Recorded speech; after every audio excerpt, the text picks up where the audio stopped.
it's Jason from Pro Guitar Studio. Welcome back. Today we're going to take a look at an aspect of rhythm guitar that I think often gets ignored or put to the wayside as everyone is practicing their guitar, and that is picking chords with individual notes. Okay, so we can look at this like an arpeggio, or we can look at this like a picking pattern. And I often find that some really good rhythm guitar players can't do this that well. And conversely, there's other players who can do this with their fingers, but not with a pick. So we're going to try to work on this today with a pick if possible. If you have to use your fingers, go for it.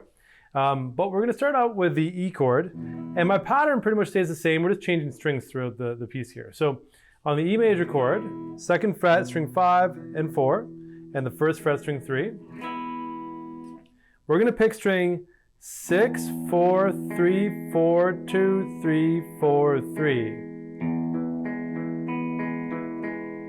So 6, 4, 3, 4, 2, 3, 4, 3.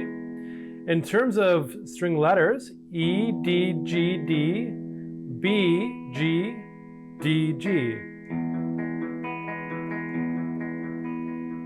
It's quite a common pattern, so if you looked at my picking here, I can alternate it,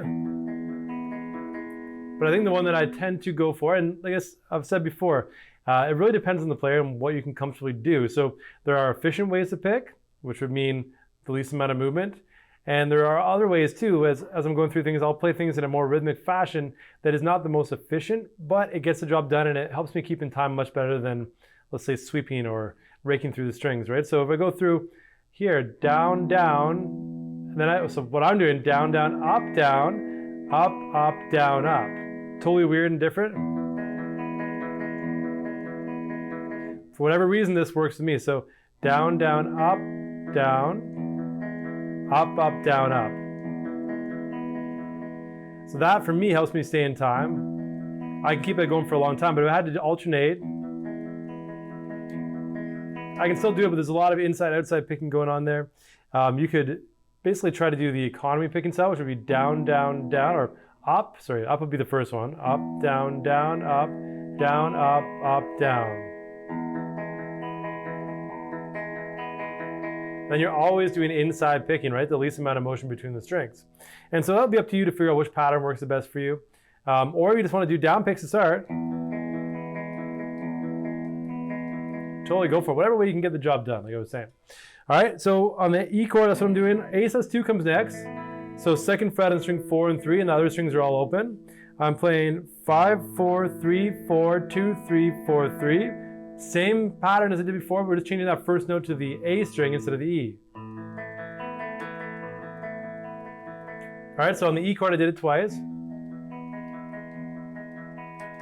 A sus2 is twice.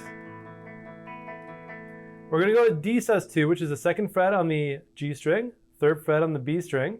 So 2nd fret on string 3, 3rd fret string number 2, open string 4 and 1.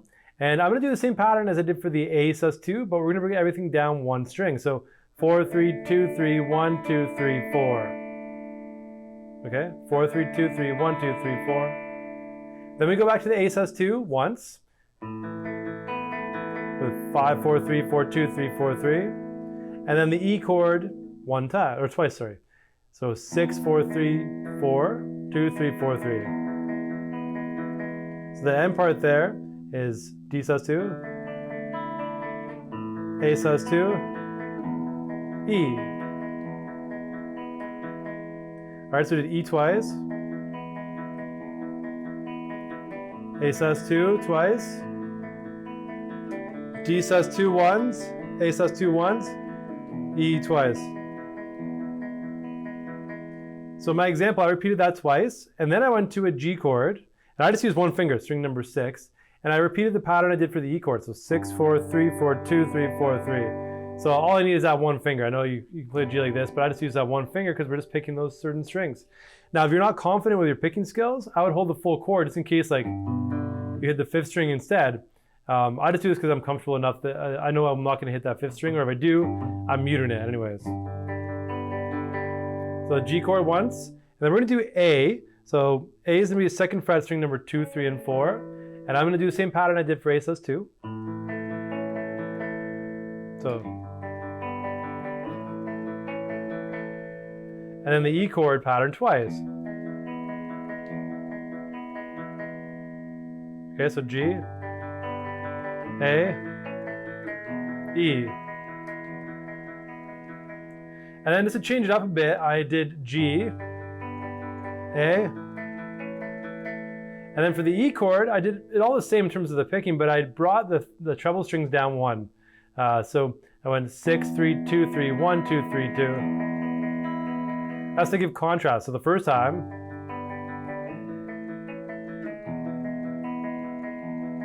like that, and the second time I go up.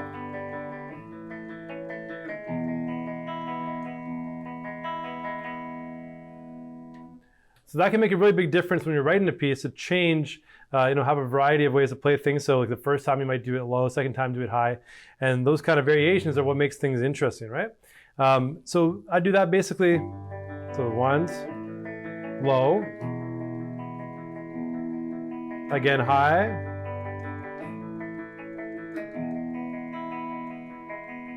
back to the low, and then I finish it with the ending of the first section, which is D sus2, A sus2, E. And I did the E chord just once, and then strummed it. So second part.